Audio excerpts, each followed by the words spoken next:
Oke, Shalom ibu-ibu yang dikasihi Tuhan. Iya, puji Tuhan ya, kita bersyukur. Hari ini terakhir sebetulnya ya, sesi 5, 6, dan 7. Karena memang ganjil, jadi terakhir diselesaikan satu pembicara saja. Supaya tidak tanggung ya. Ya, berbahagialah yang setia sampai akhir ya. Ya Bapak Ibu-ibu ya, gak apa-apa. Meskipun mungkin kita lihat sebelah kanan kiri kita kok datang gitu ya, tapi tidak mengurangi semangat kita lah. Kita tetap haus dan lapar akan hal-hal yang baru dari Tuhan, amin. Iya, kita harus menyemangati diri kita supaya kita bisa mendapatkan banyak hal tentunya ya. Nah, hari ini di dalam memasuki sesi yang ke-5 ya, karena sesi 1, 2, 3, 4 kan ibu-ibu sudah mendapatkan banyak sekali pasti ya yang Tuhan lakukan. Membongkar siapa kita sebetulnya, lalu kemudian bagaimana kondisi mental kita, bagaimana kondisi hati kita, apakah kita ketika cek and recheck sudah sehatkah mental kita, sudah sehatkah pikiran kita, sudah sehatkah emosi kita. Nah, karena persoalan perempuan itu kan memang di seputaran itu. Kalau dalam seputaran ini perempuan itu beres, selesai, nah dia menjadi seorang perempuan yang tangguh ya. Dia akan bisa menghadapi apapun sehingga dia juga bisa mampu menyelesaikan persoalan-persoalan orang-orang yang ada di sekitarnya. Tapi kalau dalam hal ini kita belum beres, itulah yang menyebabkan sebetulnya kadang-kadang jadi sumber penyakit. Fisiknya nggak sakit tapi jiwanya sakit, mentalnya sakit, pikirannya sakit, sehingga yang lain-lain semua terpengaruh akhirnya ya. Hari ini kita belajar kelanjutannya mengelola marah pada wanita. Ibu-ibu pernah marah? Pengakuan yang jujur sekali ya. Sering lah, mungkin tadi pagi juga udah marah ya. Hari-hari hidup kita karena memang kita paling banyak bersentuhan dengan hal-hal yang detail di rumah. Hal-hal yang segala pernak-pernik di rumah. Dan kita yang selalu berperan, bahkan juga mungkin bukan hanya bendanya tapi juga orang-orangnya, mau suami mau anak-anak ya, mantu, cucu, orang tetangga kadang-kadang ya, pedagang sayur, orang yang baru kita kenal, siapapun bisa membuat kita marah. Ibu-ibu yang dikasihi Tuhan ya. Nah, hari ini kita akan lihat bagaimana kita bisa mengelola marah dalam diri kita. Sebetulnya apakah marah itu sesuatu yang salah?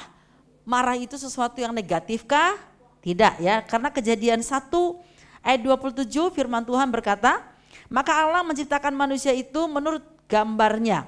Menurut gambar Allah diciptakannya dia, laki-laki dan perempuan diciptakannya mereka.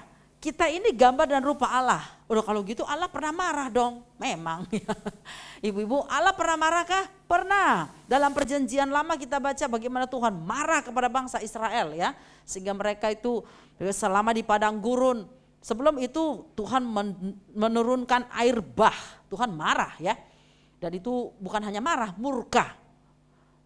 Murka itu kan di atas level dari marah ya. Ya tentu kita jangan sampai murka ya, itu hak Tuhan. Jangan kita bilang saya murka sama kamu. Emang kita Tuhan ya ibu-ibu ya. Di dalam kitab Keluaran, Imamat, Bilangan, sepanjang perjalanan bangsa Israel menuju tanah Kanaan, seringkali kita menemukan Tuhan itu marah. Sehingga bangsa itu kadang-kadang diizinkan untuk meninggal atau mati dengan cara tidak terhormat ya. Atau juga karena penindasan, kalah dalam perang, itu bentuk amarah Tuhan.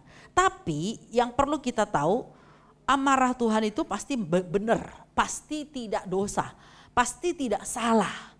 Ada alasan yang kuat dan cara Tuhan yang marah itu seperti apa. Nah itu juga nanti akan kita pelajari di poin-poin terakhir ya, bagaimana marah yang tidak dosa.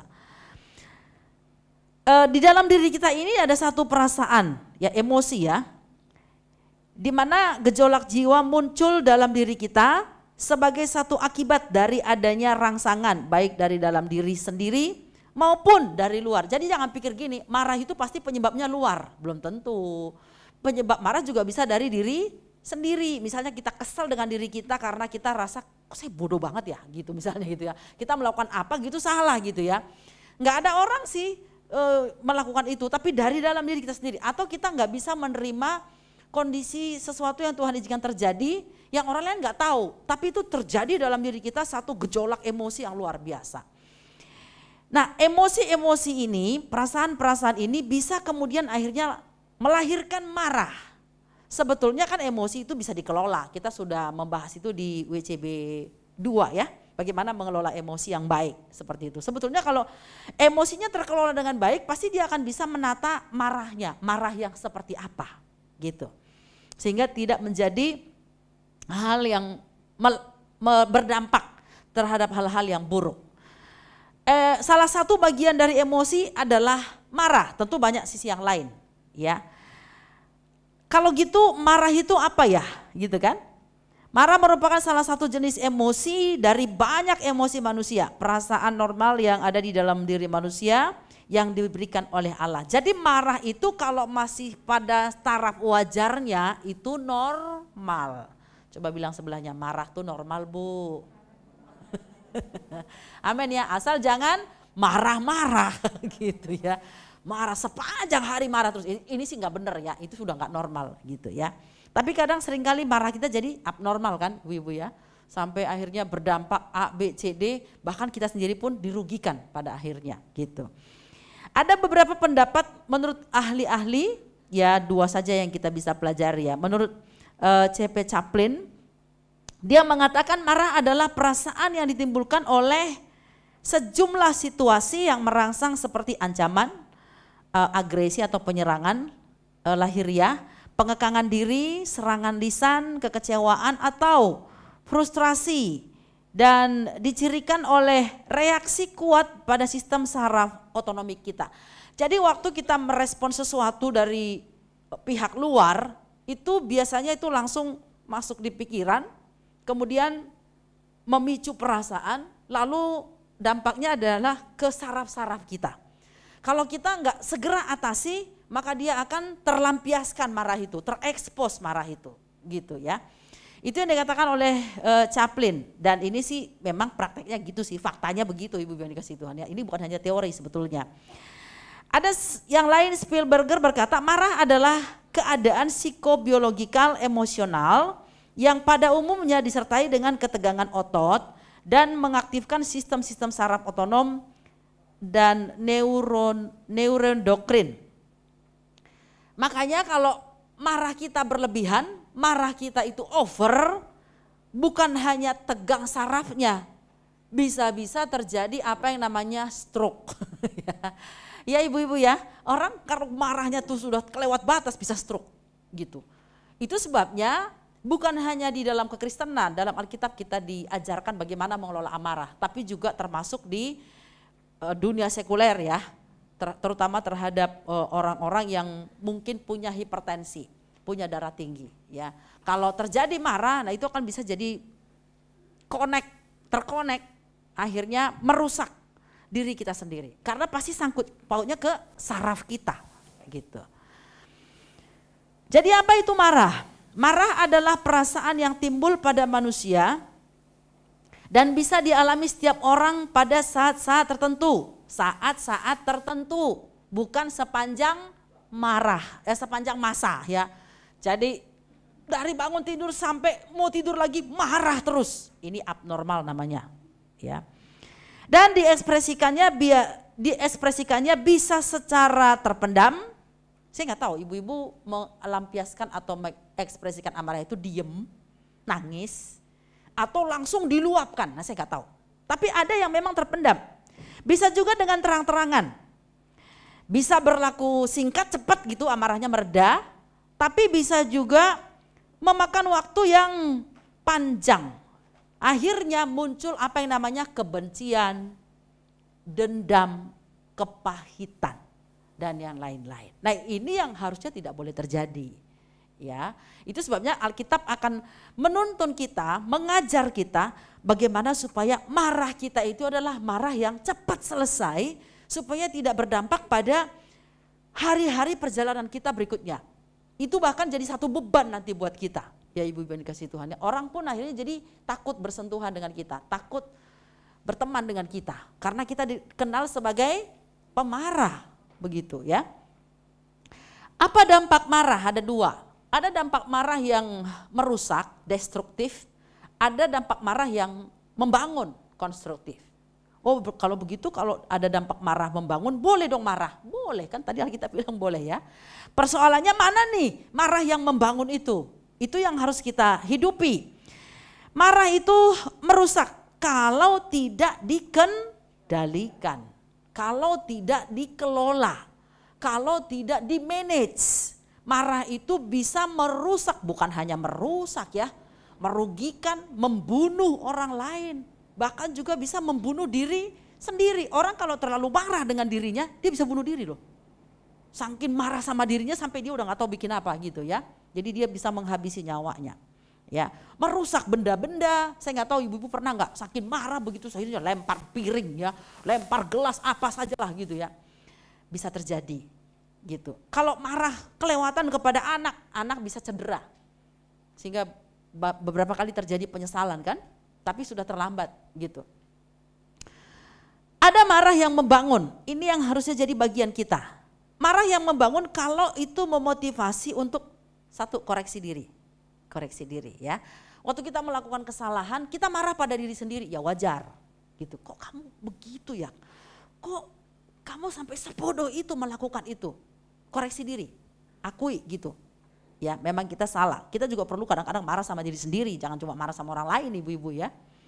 Dan mengingatkan berpikir secara lebih baik. Jadi dengan kita marah, akhirnya kita akan memperbaiki diri. Ya udah jangan diulang gitu kan ya. Kondisi-kondisi yang begitu, perkataan yang begitu, perilaku yang begitu, sikap yang begitu, jangan diulang. Ya itu marah yang membangun. Nah, apa saja ciri-ciri marah? Yang pertama, adanya reaksi fisik yang dimulai dengan aliran adrenalin dalam tubuh. Maka nanti sebagai akibatnya adalah peningkatan detak jantung. Orang kalau marah, saya nggak tahu ibu-ibu, kalau saya marah begitu, langsung duduk, jadi cepat detak jantungnya, gitu ya. Tapi kalau orang sudah mendarah daging, rasanya kalau dia marah biasa saja, gitu ya. Karena sudah begitu memang pola hidupnya. Tapi kalau saya nggak bisa, saya kalau marah itu ada sesuatu yang terjadi ya, saya rasa nggak nyaman ini. Ya, jadi cepat detak jantungnya, jadi kadang-kadang juga jadi ya karena apa? Sistem adrenalinnya jadi pemompaan darahnya jadi tambah kencang ibu-ibu yang dikasihi Tuhan, gitu. Sehingga berdebar makin keras, denyut nadi dan tekanan darah meningkat serta otot-otot menjadi tegang. Jadi sebetulnya kalau mau dilihat dari sisi yang baik, orang yang marah itu dampak negatifnya banyak ya ibu-ibu ya. Seperti ini nih, ya.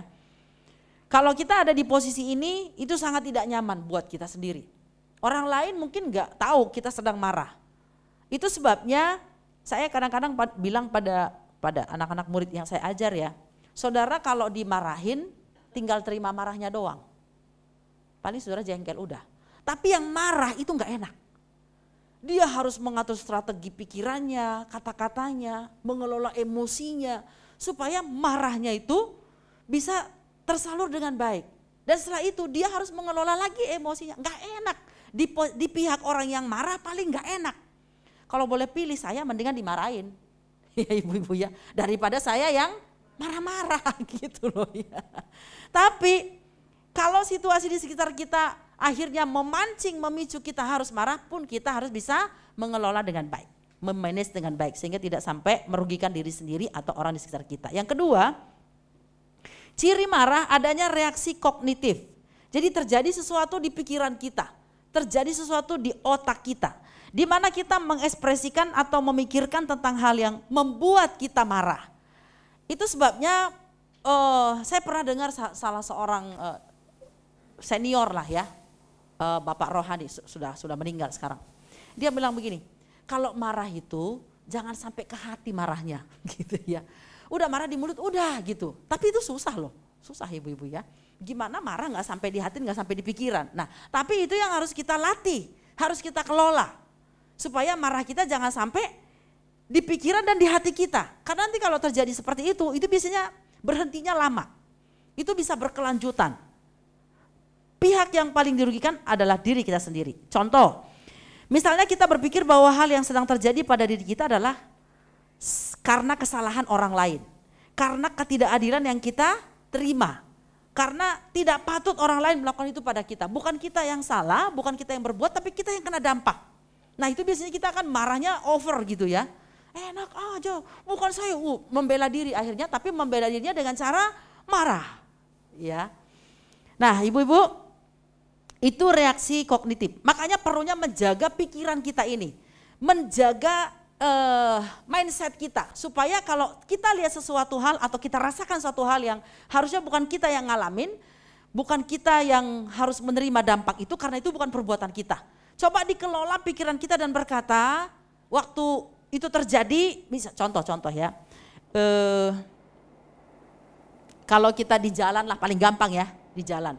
Misalnya kita sudah jalan baik-baik, sudah pada jalurnya gitu ya.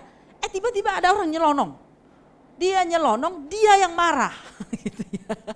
Dia marah entah karena dia memang dia sengaja supaya kita nggak marah, nggak tahu lah ya alasan dia apa. Dia yang nyelonong, dia yang marah. Nah waktu itu kan kita berpikir nih, wah ini orang kurang asem gitu ya. Udah salah, yuk yang marah gitu. Nah harusnya kita kelola pikiran dengan baik. Kita bisa berpikir begini, oh ya mungkin dia buru-buru. Mungkin dia sedang mengalami masalah. Mungkin, nah coba kita tempatkan diri pada posisi dia. Sehingga pikiran kita ini bisa mentransfer hal-hal yang baik ke perasaan kita. Tapi kalau kita hanya berpikir dari sudut diri kita sendiri, oh nggak bisa, kurang asam, bisa kita ladeni, bisa rame tentunya. Ya, nah mungkin itu bukan kita, tapi suami kita. Gitu ya. Saya pernah digonceng sama suami ke kantor begitu. Lah kita udah di jalur yang benar, dia tiba-tiba nyelonong dan kesenggol kitanya. Jadi jari kelingking kaki suami saya itu agak luka gitu ya. Suami saya mau kejar. Dia orangnya kan udah pergi, saya bilang, "Hani, cooling down, sabar-sabar. Kita yang rugi. Kita udah terlambat ke kantor, ya, buang waktu dan belum tentu kita ketemu dia. Dia nggak mikirin kita, udah. Ayo kita berangkat ke kantor, nanti kalau agak luka diurut aja." Tapi kan biasanya laki-laki nggak bisa gitu kan ya, karena dia lebih kepada otaknya gitu ya. Tapi saya belajar untuk memberikan satu kata-kata yang lembut. Kalau saya marah juga, ya jadi ya ibu-ibu ya. Kalau saya misalnya bilang ya, kamu gitu aja diladenin, jadi gitu ya. Tujuannya sama, tapi bahasanya beda kan. Kalau saya bilang, gitu aja diladenin, kamu gimana sih? Wah, dia tambah emosi jadinya kan. Gitu. Tapi saya akan kasih kata-kata yang baik. Udah. Kita rugi kalau kita ladenin dia. Mungkin dia lagi punya masalah. Mungkin dia terburu-buru. Mungkin dia juga tadi kesenggol orang kali. Jadi dia mau balas gitu ya. Tapi yuk kita jangan kena dampak. Yuk kita lanjut ke kantor bla bla bla bla. Ya dihibur aja. Nah pentingnya kita juga akhirnya jadi kalau kita bisa mengelola marah, kita juga jadi berdampak kepada suami, kepada keluarga kita lah seperti itu. Nah makanya perlu kita mengelola mindset kita waktu kita melihat, merasakan atau mengalami dampak dari sesuatu yang harusnya bukan kita yang menerima itu. Kemudian ciri marah yang ketiga, adanya perilaku atau cara kita mengekspresikan kemarahan. Rentang perilaku cukup luas, mulai dari wajah tampak merah, suara menjadi keras, membanting pintu, pergi begitu saja atau tanda lain yang menunjukkan bahwa kita marah. Saya nggak tahu bagian mana yang ibu-ibu pernah alami di sini, ataukah mukanya merah, saking merahnya sampai hitam gitu ya. Atau banting pintu gitu ya, buder begitu ya, sehingga pintunya copot gitu ya. Nanti yang perbaiki kita juga gitu ya. Atau pergi begitu aja, nggak peduli, wah begitu ya. Atau bisa melakukan hal yang lain, apapun itu namanya lah gitu. Tapi yang jelas memang jadi dampaknya itu kurang baik sih ya. Tetap lebih banyak negatifnya ya daripada yang positifnya. Nah, bagaimana atau apa yang dikatakan Alkitab tentang marah itu? Adakah dalam Alkitab yang diinformasikan atau yang diajarkan Tuhan tentang marah? Ada, ibu-ibu. Alkitab mengajarkan bahwa marah itu tidak dilarang selama itu bukan dosa, gitu. Selama itu bukan dosa. Marah yang seperti apa yang bukan dosa kan gitu ya? Kan tadi kita udah lihat ciri-cirinya tuh. Semua rasanya dampaknya itu banyakkan sekali negatif gitu ya. Marah yang tidak dosa itu Efesus 4 ayat 26. Kita baca sama-sama ya. Di situ ayatnya 2, 3 ya. Apabila kamu jadi marah, janganlah kamu berbuat dosa. Janganlah matahari terbenam sebelum padam amarahmu. Ini benar. Marah yang tidak mendatangkan dosa adalah marah yang tadi satu membangun, mengoreksi diri, kemudian memperbaiki diri ya. Dan marah yang cepat selesai. Jangan marahnya seminggu lalu, hari ini masih marah. Ini sih kepahitan ya ibu-ibu ya. Ada yang begitu? Enggak ada yang mau ngaku ya. Kadang-kadang ya kita perempuan itu gigabyte-nya ya dalam perasaan kita tuh lebih besar daripada gigabyte itu ini handphone gitu ya. Kalau di sini kan bisa di-delete gitu ya. Kadang-kadang kita nggak bisa di-delete, terus diingat gitu ya. Sampai kita bilang sama suami, kamu tuh sampai kita bingung, hah kapan? Sebulan yang lalu. Sampai kita kayak, ya ampun saya mau udah lupa. Kitanya simpen terus gitu ya. Hal-hal begini yang jadi merusak diri kita sendiri. Makanya perempuan itu jangan sampai menyimpan sesuatu hal dalam hatinya yang berupa marah itu, yaitu sampai berlarut-larut, berhari-hari disimpan terus. Itu yang disebut dengan dosa marah itu jadinya ya. Kalau kita mau marah kita nggak dosa, marah saat itu langsung selesai. Bisa ibu-ibu? Bisa? Marah langsung selesai. Gak ada lagi sakit hati, gak ada lagi perasaan-perasaan gimana, udah selesai. Amin ibu-ibu ya. Harus belajar, harus bisa. Sebab yang paling dirugikan adalah diri kita sendiri. Dan akhirnya kita jadi berdosa kepada Tuhan. Padamkan amarah kita. Jangan sampai udah di tempat tidur, masih pikirannya ngomongin seseorang yang dimarahin. Bisa suami, bisa anak, bisa mertua, bisa menantu, bisa siapa saja kan. Masih ngoceh-ngoceh dalam pikirannya, masih ngoceh-ngoceh dalam hatinya. Dan itu dibawa tidur gitu. Besok lagi waktu bangun terbayang lagi wajah itu. Terngiang lagi kata-kata itu. Wah ini kan terus-terusan, gak ada habisnya ibu-ibu ya.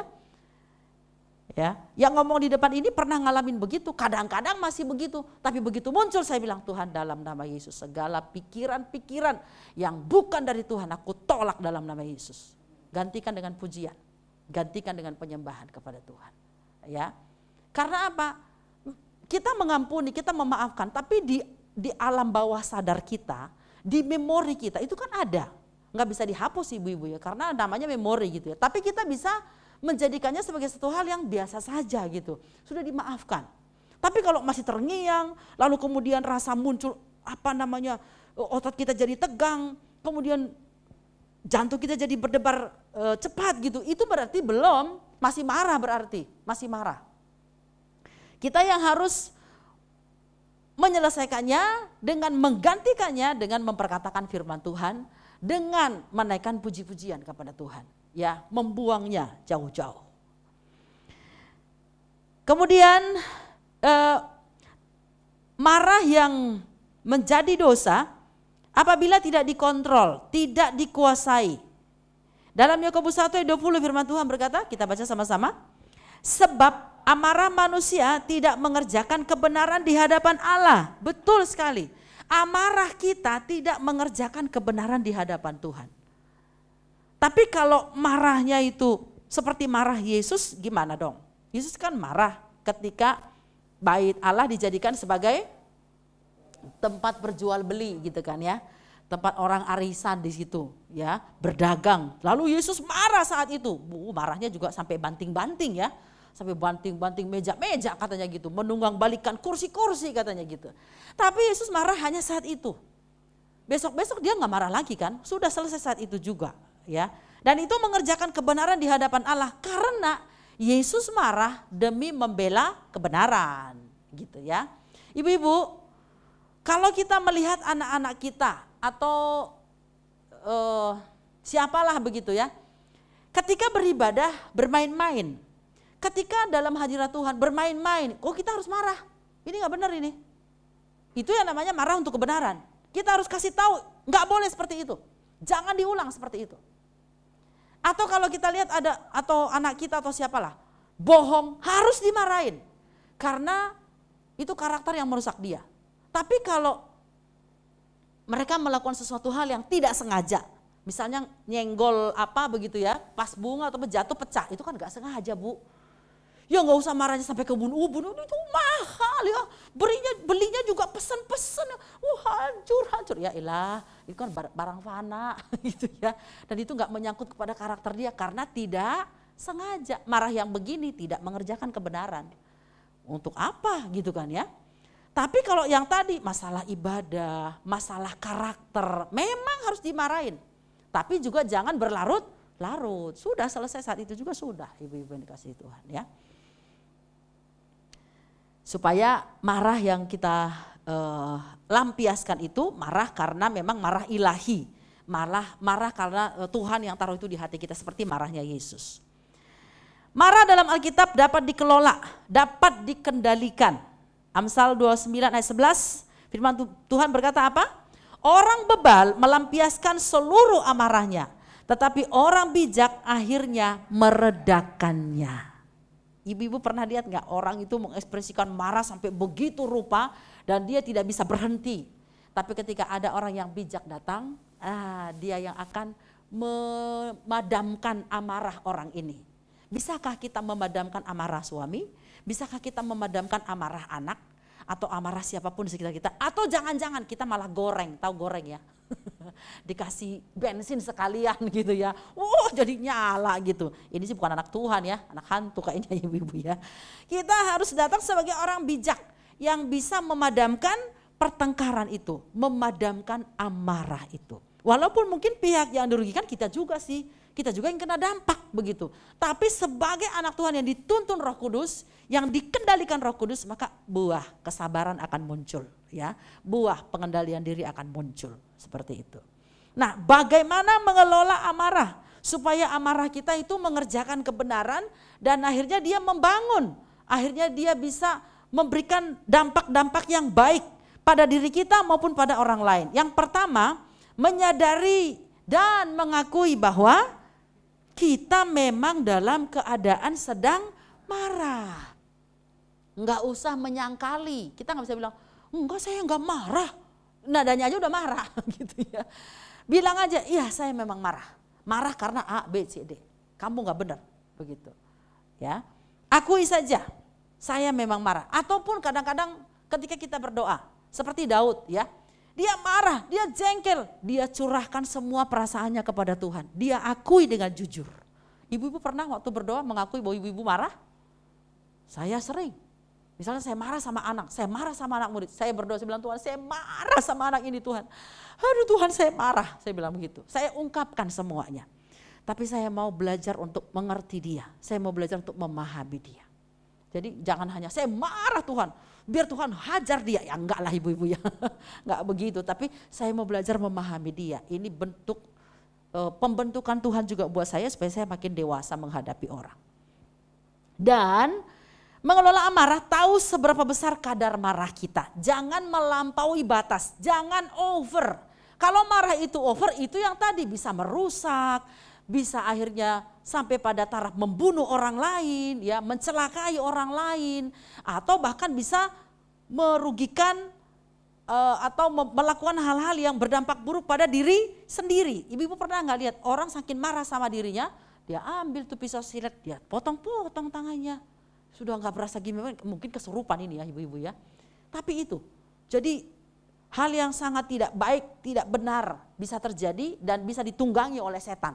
Kalau kita tidak bisa mengelola amarah kita. Ibu-ibu ingat kan peristiwa bagaimana Kain membunuh Habel karena iri pertamanya. Tapi kemudian dia juga jadi marah sekali. Padahal urusannya sama Tuhan, bukan sama Habel kan. Ada orang seperti itu. Urusannya bukan sama orang itu, tapi karena iri hati lalu marah, orang itu yang dihajar. Seperti Saul kepada Daud, marahnya luar biasa sehingga dia berkomitmen, pasti satu hari aku bunuh kamu. Tapi Daud adalah orang yang merespon sebaliknya. Daud tidak marah, Daud tetap bisa mengelola emosinya. Kenapa? Karena dia punya Tuhan. Dia selalu larinya apa-apa? Tuhan gitu ya. Dia lagi dikejar Saul, dia berusaha untuk ditombak, dia menghindar dan dia lari ke hadirat Tuhan. Nah ini bagus sekali ibu-ibu ya. Cuma kadang-kadang kalau orang sudah marah lupa berdoa gitu ya. Boro-boro berdoa orang lagi marah gitu kan ya. Ya bolehkah kita berdoa dalam kondisi marah? Berdoa aja tapi curahkan isi hatimu kepada Tuhan. Ungkapkan aja perasaan kita pada Tuhan. Saya lagi begini, saya begitu Tuhan, saya jengkel Tuhan. Kan Tuhan itu Bapak kita paling tahu lah. Kita nggak ngomong pun Tuhan tahu sebetulnya ya. Mengenali penyebab marah. Kenapa kita marah? Apakah kita marah itu semata-mata karena memang ego kita? Karena kita merasa tidak dihargai, tidak merasa diperhitungkan? Ini sih marahnya marah kekanak-kanakan ibu-ibu ya. Saya nggak kebagian, sesuatu dibagi-bagi saya nggak kebagian nih gitu ya. Marah, ya ini sih kekanak-kanakan banget ya ibu-ibu ya. Kenali penyebab amarahnya gitu. Mungkin suami lupa mengucapkan ulang tahun, jadi marah gitu kan ya. Itu egois banget sih kalau menurut saya ya. Ya namanya manusia bisa lupa kan. Terus jangan kemudian nyanyi, bagaimana mungkin gitu ya. Kau masih menyayangku sedangkan ulang tahunku tak kau ingat lagi. Memang ya di dunia ini gak ada yang bisa diharapkan. Jadi marah di khotbah-khotbahin gitu ya. Gak usah gitu Bu. Namanya manusia bisa lupa. Gak usah marahnya sampai gimana gitu sampai akhirnya Pak, suami udah bujuk-bujuk, udah deh mami kita rayain yuk, nggak usah, emang udah lupa gitu ya.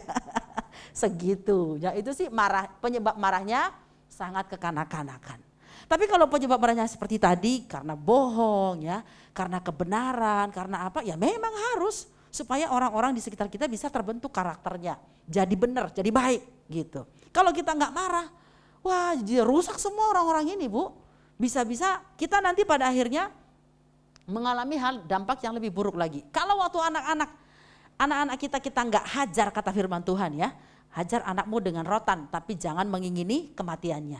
Ya lebih baik waktu anak itu kecil dia nangis, kita didik, kita hajar daripada sesudah tua kita yang nangis gara-gara perlakuan dia, karakternya rusak. Kita kan yang nangis jadinya ibu-ibu, gitu. Jadi itu marah karena alasan yang tepat, marah yang kemudian bisa membangun. Lalu bagaimana mengelola marah yang tepat? Mengatur fokus pada hal-hal yang membuat tenang dan tidak marah. Gimana ini ya? Teorinya sih bagus gitu ya. Tapi gimana? Saya udah mau marah tapi disuruh untuk tenang. Disuruh untuk jangan sampai marah. Sekali lagi, kalau kita adalah orang yang dikendalikan Roh Kudus, pasti kita punya penguasaan diri yang tinggi. Sehingga kita berpikir sehat. Orang marah itu biasanya nggak berpikir sehat. Dia selalu memainkan emosinya, perasaannya dominan. Ya, coba kita berpikir secara jernih, lalu kita cooling down. Kadang-kadang kita perlu urut dada. Sabar. Ngomong sama diri sendiri maksudnya ya. Sabar. Tuhan tolong gitu ya. Oh, dalam nama Yesus gitu ya. Sehingga tidak keluar kata-kata yang melampiaskan amarah itu atau bahkan reaksi-reaksi tubuh ibu-ibu ya. Jadi bisakah? Bisa lah, pasti bisa ibu-ibu ya. Amin. Amin ibu-ibu ya. Gitu ya. Langkah praktis mengelola marah sesuai firman Tuhan. Yang pertama, tenang, ambil napas panjang, tarik napas maksudnya ya. Belajar berdiam diri sejenak supaya tidak cepat marah. Kenapa? Karena Pengkhotbah 7 ayat 9 bilang apa? Janganlah lekas marah dalam hati, karena marah menetap di dalam dada orang bodoh. Bahkan Alkitab mengumpamakan orang yang terus marah itu bodoh ibu-ibu ya. Tapi orang yang bisa cepat mengelola amarahnya, cepat selesai itu orang bijak. Kita kan wanita-wanita bijaksana, amin? Amin ibu-ibu? Bukan wanita bodoh ya, gitu ya. Kita adalah wanita bijaksana. Salah satu cirinya kita bisa mengelola amarah kita. Jangan cepat-cepat mengambil tindakan, jangan cepat-cepat mengeluarkan kata-kata, coba cooling down, gitu ya. Kemudian langkah praktis yang kedua, apa? Sabar dan kuasai diri. Amsal 14:29. Orang sabar besar pengertiannya, tetapi siapa cepat marah membesarkan kebodohan. Ya, orang yang sabar itu besar pengertiannya. Bahkan orang dunia yang tidak dikuasai Roh Kudus juga punya kapasitas sabar sendiri loh mereka itu, karena mungkin dilatih ya atau apa dari keluarga begitu. Tapi yang saya mau katakan kepada kita, kelebihan kita sebagai orang Kristen, sebagai orang percaya, kelebihan kita sebagai orang yang dipenuhi Roh Kudus, kekuatan, kemampuan kita sabar itu bukan berasal dari diri kita sendiri. Tapi itu pekerjaan Roh Kudus dan tentunya mampu mengatasi marah besar bagaimanapun diri kita. Mampu mengatasinya. Mari kita tumbuh kembangkan karakter sabar ini. Ya ibu-ibu ya. Tiap hari berlatih untuk sabar. Biasanya kalau kita berdoa, Tuhan berikan kami kesabaran. Biasanya setelah itu ada aja tuh ya. Tar inilah, tar itulah. Pokoknya selalu terpancing untuk jadi tidak sabar ibu-ibu. 2 bulan lalu tema di gereja kami kesabaran. Waktu komsel semuanya bersaksi. Tema bulan ini bener-bener ya katanya gitu ya. Dikhotbahin sabar kemarin katanya gitu. Jadi semuanya pada bersaksi, seru gitu ya. Artinya firman itu bekerja gitu ya. Bagus lah ya. Jadi dengan demikian kan jadi cek and recheck diri sendiri. Oh ternyata saya belum cukup sabar. Dalam hal ini saya masih harus perlu tumbuh dan dewasa dalam kesabaran. Orang sabar bukan berarti nggak pernah marah. Orang sabar bukan berarti tidak tegas, nggak begitu. Tapi dia tahu menempatkannya kapan dan tahu bagaimana mengelolanya. Itu yang benar ibu-ibu ya. Langkah praktis mengelola marah menurut firman Tuhan yang berikutnya, analisa tujuan atau ya tujuan marah dan cari penyebab marahnya itu. Kenapa saya marah? Tujuan saya marah ini apa sih gitu ya. Kalau tujuan saya marah ini hanya untuk kepentingan pribadi, hanya untuk supaya saya dianggap hebat, berwibawa, mendingan jangan marah. Ada orang untuk menunjukkan wibawanya dengan cara marah-marah. Malah nggak berwibawa ya, malah aneh kalau buat saya. Gitu ya. Makanya saya kalau mengajar di depan kelas, saya nggak pernah tuh yang namanya datang-datang langsung tugas, enggak. Kenapa? Karena jadi murid jadi begini, ya ilah.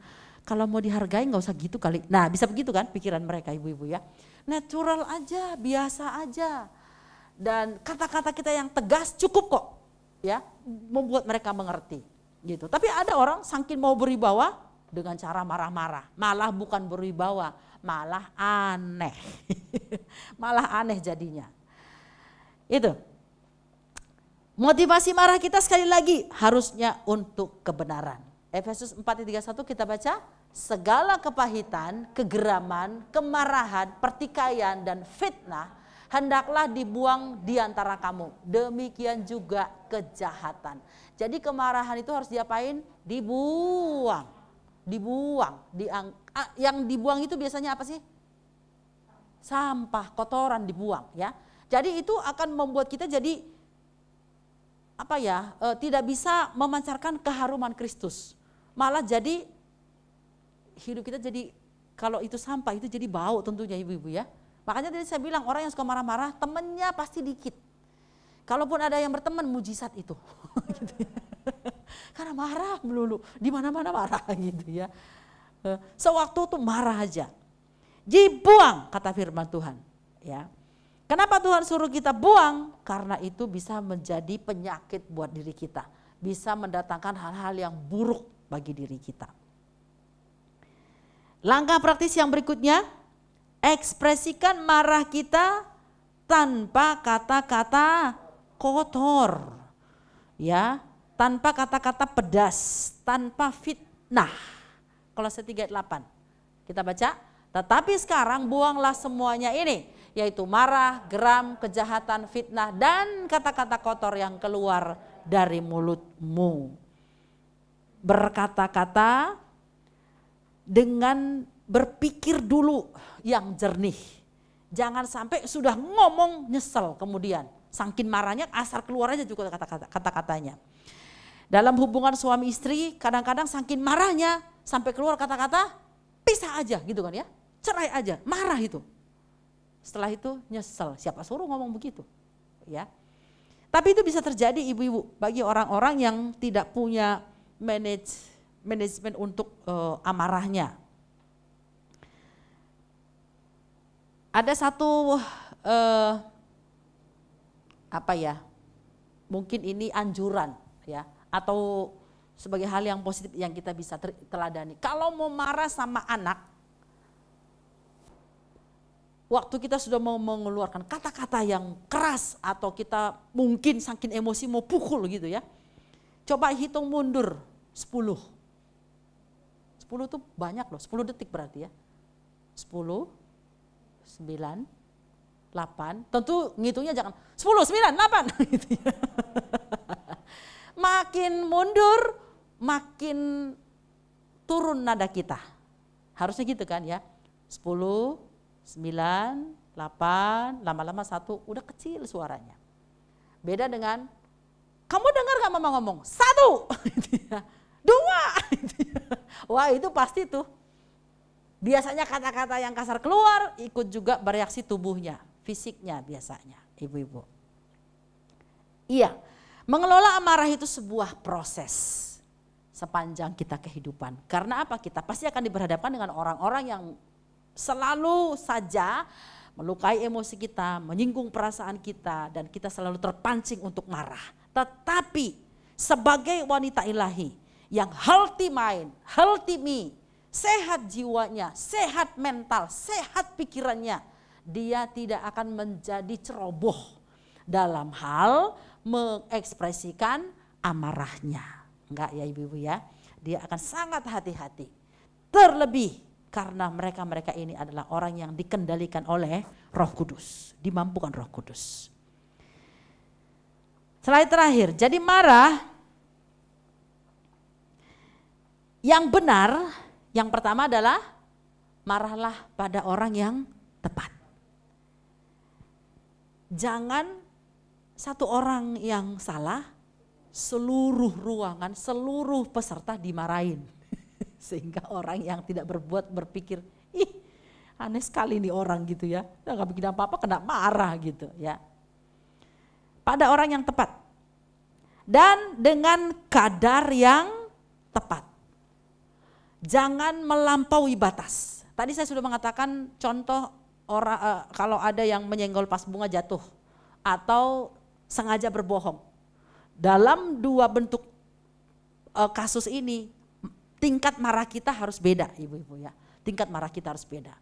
Kalau dia nggak sengaja ya memang nggak sengaja. Mungkin kita marah sih. Makanya hati-hati, cukup. Udah bersihin, cukup ibu-ibu ya. Jangan sampai ngegugit harganya lah, apanya lah. Ya dia mana tahu gitu ya. Tapi kalau itu masalah karakter, bohong, tipu, memang harus disok terapi.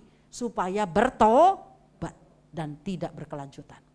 Anak saya nggak tahu pernah saya saksikan di sini atau enggak ya. Nomor 2, sekarang sudah kuliah. Ya. Jadi waktu dia kelas 2 SD, ya anak-anak lah namanya ya. Dia juga belum bisa membedakan mana bohong, mana apa. Walaupun kita di rumah ajarin. Satu hari dia pergi main ke rumah temannya seperti ini hari Sabtu, hari libur. Ma, saya ke rumah si A ya, dekat rumah kami, rumah anak itu. Saya bilang, oke, nanti jam berapa pulang? Ya jam 12 lah. Ya udah, kita percaya. Itu kelas 2 SD, masih kecil. Kita tungguin mana nih anak nggak pulang-pulang gitu ya. Saya ke rumah temennya. Saya bilang, Kenan ada. Oh, tadi diajak teman yang satu tante ke rumah ya ke rumahnya. Rumahnya di mana? Nggak tahu. Nah loh, matang nyari kemana? Anak kecil loh. Kalau dia sudah seumuran hari ini ya saya nggak perlu cari lah gitu. Dia udah dewasa bisa jaga diri gitu kan ya. Aduh Tuhan, gimana caranya nomor temannya itu nggak ada juga. Alamat rumahnya kita nggak tahu mau nyari kemana. Walaupun Pademangan nggak luas, tapi kan masa iya setiap rumah kita ketok-ketok gitu. Saya bilang Tuhan tolong. Saya udah emosi nih. Aduh ini anak nggak bener ini ya, masih kecil udah bisa bohong gitu. Akhirnya dia pulang jam 3 tanpa dosa. Saya bilang, Dek dari mana Dek? Itu tadi dari rumah teman yang aku bilang. Jujur sayang, beneran mah. Mama barusan dari situ, 1 jam yang lalu. Katanya kamu ke rumah teman yang satu. Jujur sama mama. Iya mah, soalnya tadi diajak sama teman itu kan datang ke rumah. Jadi gitu, berbelat-belit ya. Saya bilang, oke, kamu tahu itu salah, bohong itu salah. Dia udah ketakutan. Iya ma, maaf ma, jangan dipukul. Padahal saya belum mau pukul. Tapi namanya anak kecil. Tapi saya bilang, ini kalau dibiarin, itu akan tumbuh dalam dirinya. Sifat bohong itu. Saya gak bisa biarin ibu-ibu ya. Saya bilang, Dek naik ke lantai 2. Udah ketakutan, udah nangis. Pasti dipukul soalnya. Pasti dipukul. Dia naik ke lantai 2, saya bawa sendok kayu ya ibu-ibu ya. Saya tahu, saya sebenarnya sedang mukul diri saya, gitu. Saya bilang, kamu menghadap tembok, kamu berdoa di situ. Kamu tahu kenapa Yesus disalib? Iya Ma, karena saya dosa. Ya tahu kan? Kamu tahu kenapa tangan Yesus sampai dipaku? Kaki Yesus sampai dipaku juga? Mulut Yesus ditampar? Tahu kenapa? Dia udah nangis jeritan. Minta ampun sama Tuhan Yesus. Kamu bohong sama Tuhan Yesus. Bohong sama mama. Saya saya pukul pantatnya. Tentu pantatnya, bukan bagian yang lain. Kenapa pantat? Karena itu bantalan. Daging. Tuhan udah sediakan kok. Jangan sembarangan mukul anak juga, segala itu dipukul ya bisa cedera ibu-ibu ya. Dia nangis jeritan dan dia bilang, Tuhan Yesus ampuni saya nakal Tuhan, gak bohong lagi, kapok Tuhan, gak bohong lagi. Dan itu dia ingat seumur hidupnya pasti. Gitu ya. Habis itu memang mungkin juga sendoknya udah agak tua ya, patah itu sendok. Ya cuma berapa kali saya pukul, tapi memang biru. Terus akhirnya udah selesai dia nangis, dia duduk, dia berlutut, dia peluk saya. Dia bukan kabur, dia peluk saya. Karena dia tahu saya mukul dia dengan kasih, ibu-ibu ya. Apalagi saya ngomong pakai firman segala soalnya gitu ya. Jadi dia peluk saya, ampun maaf Pak. Tentu saya juga nangis lah, namanya mana ada orang tua yang tegas ibu ya. Saya nangis, saya peluk dia, udah saya doain dia, saya peluk dia. Saya bilang, Koko tidak diulang. Mama sayang Koko, Tuhan Yesus apa lagi? Jadi jangan kamu sakiti hati Tuhan Yesus ya, dengan cara bohong lagi. Dan sampai hari ini, dia tidak pernah bohong. Kalau saya biarkan, anak itu akan rusak. Dia akan berpikir, oh bohong itu berarti aman. Bohong itu berarti boleh. Dan ketika dia lihat adiknya mulai bohong, dia bilang, jangan sampai kamu dihajar mama kayak saya. Gitu ya. Jangan sampai ya, gitu. Ya, betul ibu-ibu yang dikasihi Tuhan. Jadi untuk hal seperti ini marah kita harus marah yang shock terapi memang. Tapi jangan sampai melukai, jangan sampai membuat anak itu jadi cedera. Saya kasih minyak kayu putih sebentar hilang, udah enggak bertanda lagi, gitu.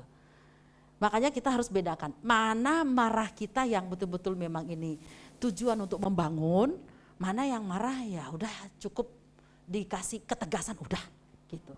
Satu waktu dia pernah numpahin air, marah saya sebentar, Koko ini kan bersihinnya capek Koko, ya ampun udah segitu aja udah. Saya nggak kemudian bilang kamu ya teledor, enggak, karena dia tidak sengaja, tidak apa-apa, ya itu ibu-ibu ya. Kadar yang tepat, waktu yang tepat artinya apa? Ya jangan sampai matahari terbenam, atau jangan marah kita hari ini kesalahannya, besok baru ditegur atau lupa. Gitu ya. Hari ini kejadiannya, minggu depan baru dimarahin. Ya itu bang, udah nggak benar ibu-ibu. Di waktu yang tepat, segera dilakukan, gitu ya. Tujuan yang tepat, tadi sudah berulang-ulang saya mengatakan itu, tujuan yang tepat ya, dan cara yang tepat. Jangan sampai caranya itu mempermalukan dia di depan banyak orang. Wah itu bukan cuma lukanya itu sehari 2 hari loh ya. Mendingan dipukul secara fisik daripada luka di batin sana. Itu akan dia simpan, ya ampun teganya. Kok mempermalukan saya di depan. Dan akhirnya yang orang gak tahu jadi tahu kan. Dan itu bagi jiwa orang ini yang kita permalukan ini itu sakit sekali. Boleh kita minta maaf sama dia. Tapi kan kata-kata kita tidak langsung bisa hilang ibu-ibu ya. Ya, itu maksudnya. Jadi mari kita bisa mengelola marah kita dengan tepat supaya marah kita itu membangun, itu kemudian bisa bahkan mengoreksi, bahkan juga menanamkan nilai-nilai yang baik kepada orang yang kita marahi. Ya, ada bahan diskusi di sini. Apakah yang saya perbuat ketika saya marah selama ini? Yang kedua, apa saja penyebab marah saya selama ini? Dan ketiga, bagaimana seharusnya sikap saya ketika marah supaya tidak berakibat dosa. Oke, ibu-ibu, pertanyaan ini mungkin kita jawab sendiri ya. Tapi kalau ada pertanyaan dari ibu-ibu yang sekiranya kita bisa sharingkan bersama, silakan ibu-ibu ditanyakan. Apakah ada? Sudah aman semua? Sudah cakap mengelola amarah, amin. Ada?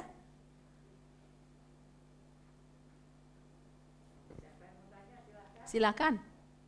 Ayo Bu.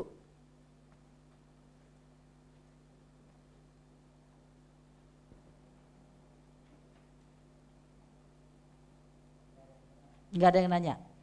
Semua sudah mengerti atau bingung? Ibu-ibu kalau selama ini marahnya gimana melampiaskannya?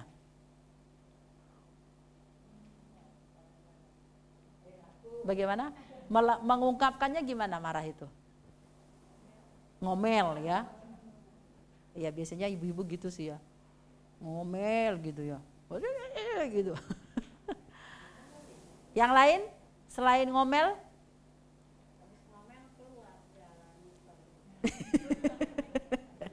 Ya, gue keluar aja lah gitu ya. Jalan, makan kek gitu ya.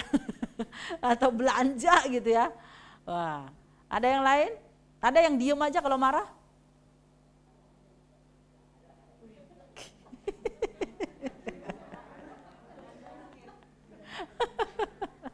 Marah gitu, masuk kamar diem aja. Kayaknya enggak deh ya. Enggak bisa ya.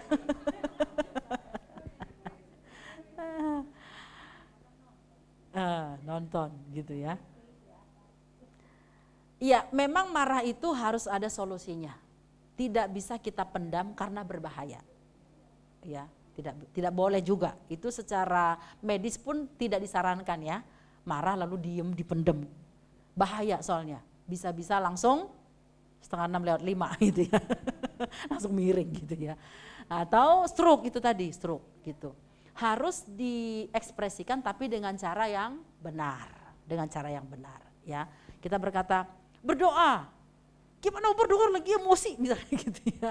Ya apa kek lah gitu ya, nyanyi kek ya, nari-nari kek apalah gitu ya ibu-ibu ya. Pokoknya jangan sampai itu menimbulkan hal-hal yang merusak benda atau merusak orang-orang di sekitar kita, bahkan merusak diri sendiri. Dan jangan berlarut-larut. Marah satu hari ya udah sehari itu selesai seperti itu. Ya, supaya tidak muncul kemudian apa yang namanya kepahitan. Itu. Iya, tergantung sikon.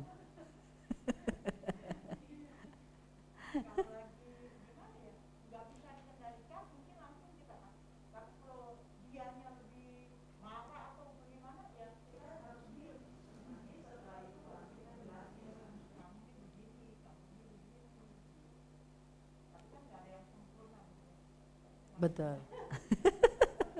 Masih dalam proses. Masih dalam proses.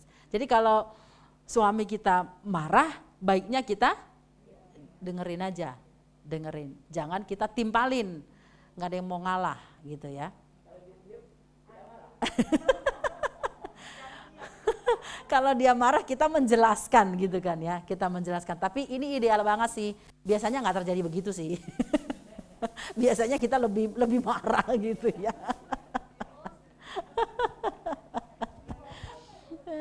Cuma proses ya, proses. Yang pasti adalah marah itu sangat berbahaya kalau dibiarkan berlarut-larut, sangat berbahaya.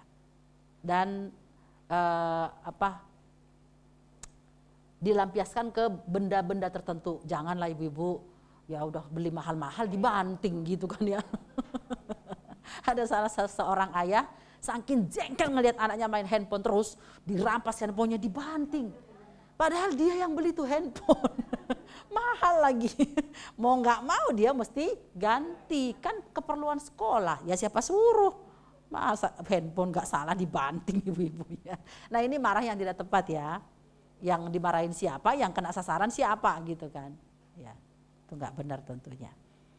Oke, kita sama-sama diproses, didewasakan teruslah. Ya, yang jelas jangan sampai kemudian orang di sekitar kita memberi label tahu ya kepada kita pemarah, tukang marah, janganlah ya, dijauhkan Tuhan kiranya. Itu. Oke, ada lagi kah, ibu-ibu? Cukup jelas ya. Oke, kita langsung lanjut sesi 6 atau mau ke toilet dulu? Aman? Kita lanjut aja ya, supaya kita bisa tuntaskan jam 12. Kita lanjutkan dengan sesi 6. Sesi 6 itu judulnya adalah resiliensi diri. Kata-kata resiliensi itu jarang digunakan sih, kecuali di dunia medis ya, psikolog, atau bagi mereka-mereka yang berkecimpung di dalam fisioterapi ya, dalam konseling. Tapi sebetulnya pengertian resiliensi nanti kita akan pahami, ternyata kita sebetulnya sudah melakukannya kok, hanya mungkin perlu dilatih terus gitu ya. Resiliensi diri. Ada satu pertanyaan di sini, di slide itu ya. Pernahkah saudara merasa dalam satu situasi betul-betul kalah, betul-betul terpuruk? Lalu pada saat-saat kondisi itu, apa yang saudara lakukan? Ketika hal-hal buruk terjadi lalu kita rasa down sekali gitu ya. Kalau seseorang berusaha untuk bangkit dari situasi buruk itu, dia mengatasi gitu ya. Dia tidak lari dari persoalan itu, tapi dia hadapi. Saat itulah seseorang disebut memiliki resiliensi diri. Ngerti maksudnya ya? Tapi kalau dia menghindar, dia lari, dia putus asa, berarti orang ini tidak punya resiliensi diri. Gak punya gitu. Nah, resiliensi merupakan sebuah proses. Proses yang berkelanjutan. Tidak berhenti di satu titik. Dan terus dapat ditingkatkan dalam siklus kehidupan seseorang. Salah satu orang memiliki resiliensi diri terhadap amarah pun harus punya resilien.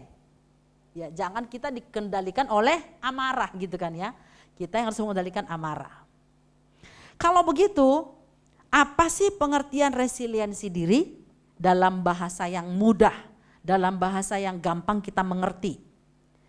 Resiliensi itu adalah kapasitas, kemampuan seseorang untuk apa? Menerima, menghadapi, lalu mentransformasikan, mengubah masalah-masalah yang sudah selesai, sedang terjadi atau akan terjadi dalam sepanjang kehidupan. Itu yang namanya resiliensi diri. Kalau saya boleh bahasakan dalam bahasa yang paling gampang dalam bahasa Indonesia, resiliensi adalah ketangguhan.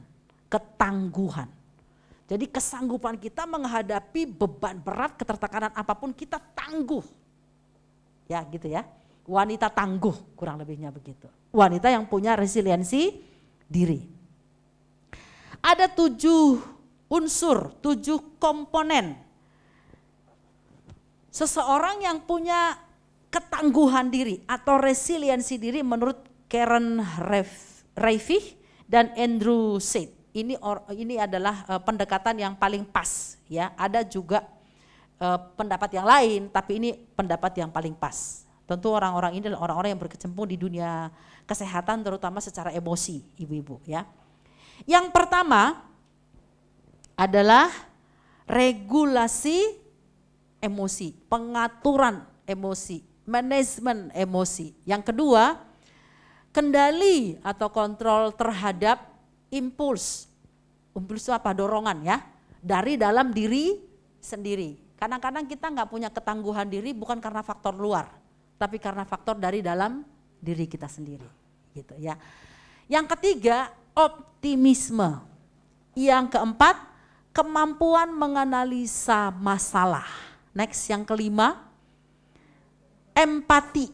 Yang keenam, efikasi diri. Dan yang ketujuh, pencapaian. Satu persatu kita akan bahas ini. Tetapi selain daripada yang 7 ini, ada juga hal lain yang mempengaruhi resiliensi diri seseorang di slide berikutnya. Hal apakah itu? Kemampuan kognitif. Meskipun ini tidak 100% benar ya ibu-ibu ya. Tapi biasanya orang yang punya daya pikir baik, daya pikir maju gitu ya. Bukan hanya karena dia sekolah, enggak gitu ya. Itu biasanya punya ketangguhan diri lebih kuat. Ya karena dia terbiasa terlatih dalam pola pikir yang siap menghadapi segala sesuatu. Tapi kalau pola pikirnya itu rendah gitu ya, pola pikirnya itu selalu hal-hal yang gampang-gampang, biasanya rendah sekali resiliensi dirinya. Kemudian gender, jenis kelamin. Setahu saya bahkan dari beberapa penelitian pun perempuan itu punya resiliensi diri lebih kuat dari laki-laki. Ya. Buktinya apa Bu? Kalau terjadi salah satu pasangan meninggal, kalau suami yang meninggal biasanya perempuannya, istrinya itu bisa bertahan seumur hidup tidak menikah.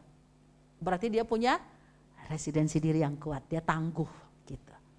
Tapi kalau istrinya yang meninggal, biasanya yang suaminya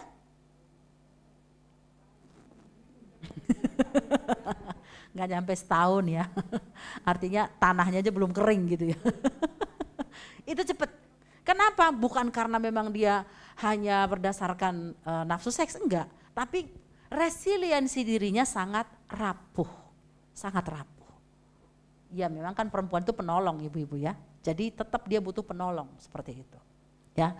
Dan banyak lagi dalam hal lain bahwa seorang perempuan jauh lebih memiliki resiliensi diri. Tapi adakah perempuan-perempuan yang nggak punya resiliensi diri? Rendah sekali, banyak. Makanya mereka ada di rumah sakit jiwa, ada di panti rehabilitasi, begitu ibu-ibu ya.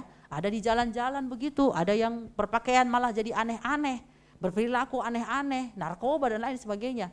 Itu yang nggak punya atau sangat rendah resiliensi dirinya. Faktor lain adalah keterikatan seseorang dengan budaya.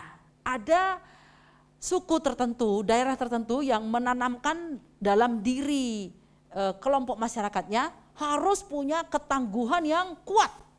Pokoknya kamu kemanapun kamu pergi, kamu harus kuat, harus tahan menderita gitu.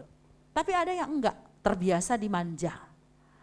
Pokoknya kalau perempuan itu di rumah nggak boleh kerja keras, nggak boleh kerja kasar. Nah yang begini, nanti waktu dia menghadapi tantangan, dia akan jadi sangat rapuh, ya. Di Indonesia ada beberapa suku yang perempuan-perempuannya itu pekerja keras. Saya waktu pelayanan di Bali, udah lama tahun-tahun 99 itu ya, waktu itu baru lulus SMA, SMTK di Petamburan. Saya lihat bapak-bapak itu di satu tempat ngadu ayam. Terus mereka nyanyi-nyanyi, mabuk-mabuk. Ibu-ibunya itu kerja membangun jalan. Dalam hati saya, buset. Membangun jalan tahu kan? Ada yang naik tiang listrik, gila. Wow. Saya dalam hati saya orang Batak aja, ibu-ibunya itu sudah cukup keras loh. Mencari kehidupan gitu ya, berjuang. Ini lebih parah lagi nih. Itu yang terjadi. Gitu. Sehingga para perempuan-perempuannya itu dalam hal menghadapi kesulitan hidup, nggak takut mereka. Ya, tapi ada suku lain tertentu yang saya nggak tahu juga ya. Itu terbiasa kalau perempuan itu jangan disuruh kerja keras lah, jangan disuruh kerja kasar, kasihan gitu ya. Jadi ketika menghadapi suatu tantangan, dia jadi sangat lembek akhirnya, gitu. Jadi faktor budaya pun mempengaruhi ya ibu-ibu ya. Nah kita akan bahas satu persatu tadi 7 komponen atau 7 unsur itu. Yang pertama regulasi emosi. Regulasi emosi. Ini adalah kemampuan untuk tetap tenang dalam kondisi yang penuh dengan tekanan. Bisa ibu-ibu penuh tekanan tapi tetap tenang. Wah ini kayaknya manusia ajaib gitu ya ibu-ibu ya. Tapi itulah kita, harusnya kita adalah orang-orang yang seperti itu. Pada saat kapan sih seseorang perempuan anak Tuhan itu dikatakan kuat? Ketika sebetulnya sudah nggak mungkin kuat tapi dia masih bisa kuat. Orang lain akan berkata begini, itu ibu luar biasa dahsyat. Kalau saya kayak dia udah bunuh diri. Kok dia bisa bertahan ya? Nah itu, disitulah kita. Dan yang dikatakan dijuluki itu harusnya kita, ibu-ibu ya. Bukan kita yang mengatakan itu, tapi orang lain mengatakan itu kepada diri kita sendiri gitu. Di dalam dunia pendidikan sekarang ini kan yang dibutuhkan itu bukan cuma IQ ya, intelligent quotient, tapi juga emotional quotient, EQ-nya gitu. Dan juga SQ-nya, spiritual quotient. Waktu kita berbicara resiliensi diri, kita sedang membahas tentang emotional quotient. Banyak orang cerdas secara pikiran, secara otak, tapi enggak cerdas emosi. Dia bisa nilainya 100, tapi ketika berhadapan bersinggungan dengan emosi, dia langsung 0. Wah, itu anak-anak zaman now. Itu anak-anak generasi milenial ini, generasi digital ini yang begitu ya Ibu. Ya. Kapan hari itu anak saya kuliah dari rumah, Zoom. Yang pertama yang perempuan. Nggak tahu bagaimana waktu dosennya sedang absen, tiba-tiba kamera dia itu hilang. Maksudnya nggak bisa gitu, mungkin internet kayaknya. Lalu dia akhirnya terpental. Saya lagi nyapu, dia langsung nangis. Langsung begitu, kenapa saya kaget ya. Dia nangis gitu ya. Saya sampai ulus, kenapa? Tenang, ada apa? Ngomong sama mama. Ini tadi lagi absen, tahu-tahu kamera saya nggak bisa, terus saya terpental keluar. Kayaknya nama saya dipanggil, saya pas nggak ada, terus saya absen dong. Saya bilang, tenang, pasti ada jalan keluar. Kamu masuk lagi, join lagi. Nanti kalau dosennya pas kasih ruang pertanyaan, kamu bilang, Pak, mohon izin, Sharon mau tanya. Pak, apakah tadi waktu nama saya dipanggil, munculkah wajah saya? Sebab tadi saya sempat terpental keluar. Tanya ya, lakukan, saya bilang begitu. Dan benar, dia masuk lagi, dia join lagi. Ketika dosen itu memberikan ruang tanya jawab, dia tanya gitu ya, dia tanya. Terus dosennya bilang begini, iya saya tahu kamu terpental. Dan kamu sudah saya absen, kamu hadir. Tuh kan saya bilang, kamu udah kayak apaan tadi sampai nangis, sampai begitu. Ini generasi kita, generasi milenial di mana kita hidup. Ketika mereka menerima hal-hal yang baik buat dirinya, nilainya bagus, teman-teman mendukung ya, dia punya banyak kawan, dia bisa happy, emosinya bisa sehat. Tapi begitu ada sesuatu yang membuat dia down, langsung kayak gitu. Terus siapa yang memberikan kepada mereka arahan? Kita. Kalau kita bisa punya emosi yang baik hanya pada saat semuanya baik, gak usah kita. Orang luar sana lebih jago. Tapi ketika semua keadaan tidak baik, emosi kita seperti diaduk-aduk, tetap kita bisa menjadi orang yang tangguh. Itu ciri anak Tuhan. Saya ajarkan, akhirnya malam kami sharing sebelum mesbah keluar, saya bilang, Cici, hal yang terjadi seperti tadi tidak terulang. Iya mah habis panik. Nah, kamu harus belajar menerima atau bisa mengelola emosi saat kondisi di sekitar kamu itu seperti seolah-olah mengecewakan kamu, mengancam kamu, menekan kamu. Saya didik. Tidak mudah ibu-ibu, karena kita punya anak di usia pemuda, mungkin usia 30-an ke bawah ya. Itu sudah hidup di era digital. Yang semua serba gampang, semua serba mudah. Dan mereka tidak dididik punya daya juang, punya mental yang tangguh. Lalu kita jangan mengikutin, kasihan mereka nanti. Ketika kita sudah nggak ada di bumi ini, mereka menghadapi masalah. Wah, mereka bisa kacau ibu-ibu. Saya ajarin anak-anak saya bilang kalau kamu bisa senang bahagia hanya waktu nilai kamu 100, nggak usah kamu. Tetangga kita itu yang nggak kenal Tuhan bisa. Tapi waktu nilai kamu entah kenapa, kamu udah belajar tapi nilai kamu misalnya 40, kamu tetap tenang, itu anak Tuhan. Kamu harus bisa dan emosi kamu harus dewasa. Diajarin Bu. Sehingga mereka punya resiliensi diri yang kuat. Waktu menghadapi penolakan, menghadapi dikecewakan, menghadapi tidak diterima, menghadapi tidak dianggap, mereka tetap tangguh di dalam Tuhan. Itu yang paling penting. Kalau kita mungkin sudah lah ya, karena kita kan Era kita era yang ya semuanya berjuang sendiri, mandiri, tahankan apapun yang terjadi. Persoalannya nih generasi kita sekarang ini nih, yang harus kita betul-betul didik mereka. Ya. Kemudian yang kedua, pengendalian impuls atau dorongan dari dalam diri. Ini merupakan kemampuan mengendalikan keinginan. Kadang-kadang kita nggak punya resiliensi diri bukan karena ulah orang lain. Bukan karena situasi di luar diri, tapi karena dari dalam diri kita sendiri. Kita punya keinginan-keinginan yang kita nggak bisa kendalikan, akhirnya apa? Nggak punya ketangguhan. Begitu lihat sesuatu pengen, langsung maunya ambil, langsung maunya beli. Ini kalau hal-hal yang materi ya ibu-ibu ya, baju, sepatu dan lain sebagainya gitu. Dorongan, kesukaan serta tekanan yang muncul dari dalam diri seorang.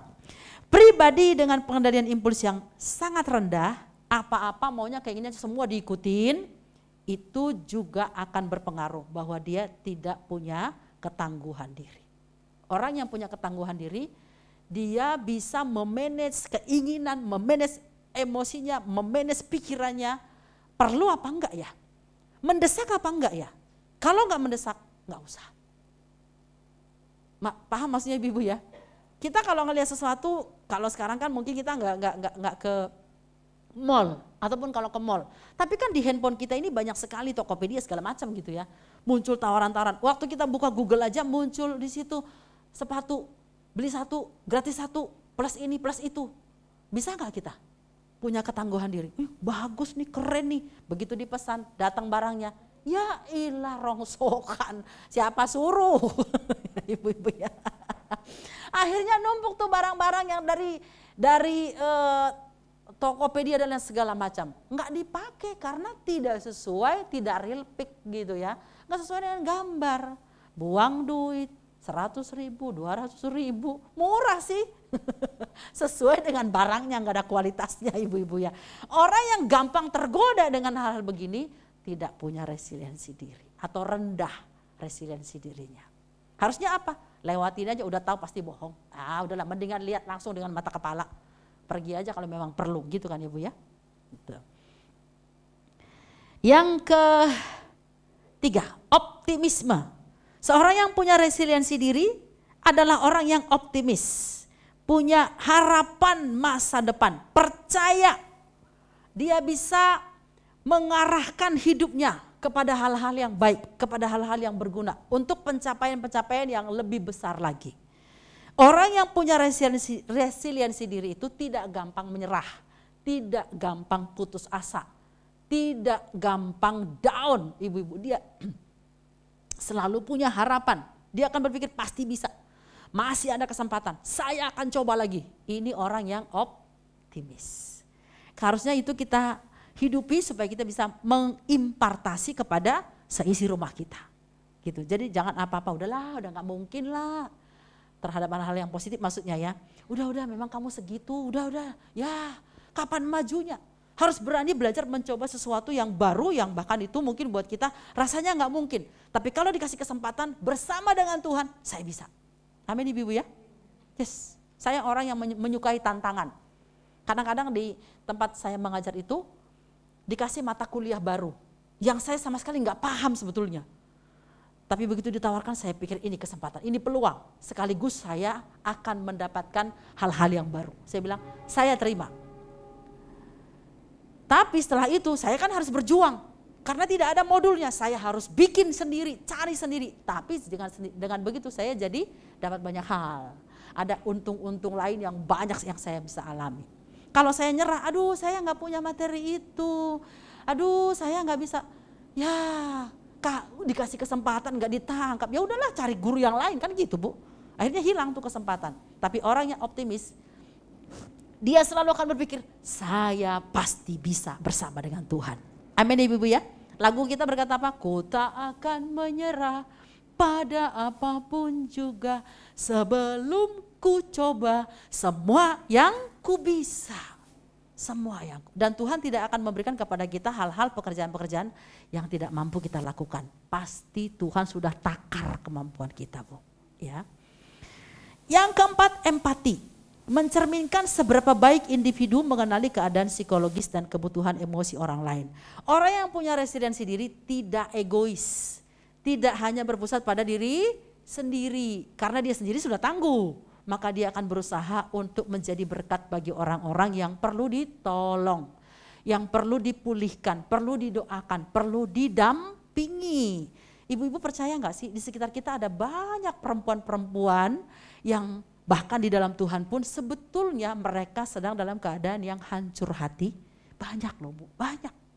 Ya, mereka kehilangan arah, mereka di luar kelihatan mereka baik-baik, tapi sebetulnya di dalam batin mereka tuh ada banyak hal yang membuat dirinya hancur. Terus siapa yang memberi jawaban pada mereka? Kita bilang, ya derita lu gitu. Enggak lah Bu ya, kita ini anak-anak Tuhan, hidup ini adalah kesempatan jadi berkat, jadi berkat.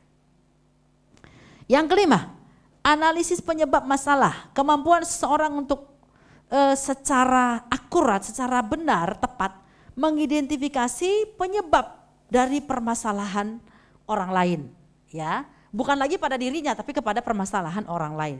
Orang yang punya ketangguhan diri itu dia tidak buru-buru mengambil kesimpulan. Pasti begini, pasti begitu, enggak. Dia akan cari dulu akar masalahnya, dia akan analisa kenapa masalah ini muncul. Supaya tahu bagaimana cara penyelesaiannya. Sama seperti kalau penyakit dalam diri kita, ada penyakit dalam diri kita. Biasanya dokter kan gak langsung kasih obat. Ditanya dulu kan, didiagnosa dulu, di USG dulu. Ketahuan baru dikasih obat, itu yang benar gitu. Sama waktu kita menganalisa masalah, karena kita seorang yang punya ketangguhan diri, kita tidak sembarangan, tidak asal-asalan, tidak terlalu cepat juga menyimpulkan. Yang keenam, efikasi diri. Dengan belajar menghadapi masalah. Ini merupakan keyakinan pada kemampuan diri sendiri untuk menghadapi dan memecahkan masalah dengan efektif. Orang yang punya efikasi diri adalah orang yang cakap mengatasi masalah, ya. Dia sanggup memecahkan berbagai masalah. Kenapa? Karena dia sendiri sudah selesai gitu ya. Sehingga dia tinggal menolong orang lain dan dia cakap mengatasi masalah-masalah itu. Bukan larut di dalam masalah, tapi dia akan belajar untuk bagaimana dia memperoleh sesuatu manfaat yang baik dari masalah ini.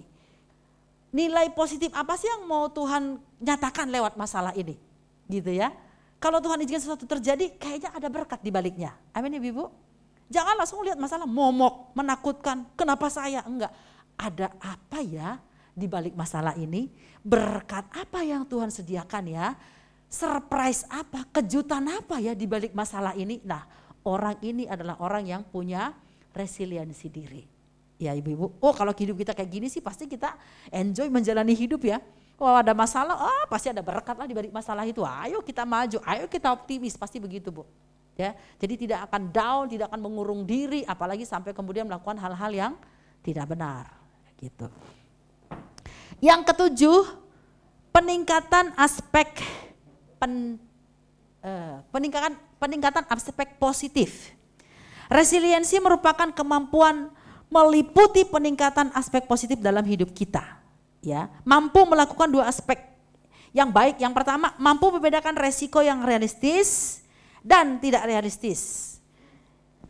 Ada resiko yang realistis karena ulah kita, sehingga terjadi sesuatu permasalahan. Contoh, kita boros aja, belanja ini, ya, pesan ini, pesan itu, tiap hari paket.